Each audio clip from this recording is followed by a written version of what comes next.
Look at the actual numbers.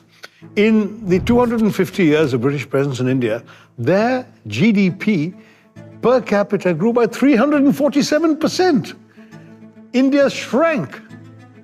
Okay, so you're looking at a country which was one of the most prosperous, richest countries in the world. As I said, in 1700, 27% of global GDP. As late as 1800, 23% of global GDP. And by the British left, 1.8%. Now, this is not high-level mathematics. You can see the difference. Britain went from being this really poor, benighted, desperate, underdeveloped country into this great outpost of human civilization, prosperity, gold, and commerce. And India became a poster child for third world destitution, poverty, disease, malnutrition, and suffering.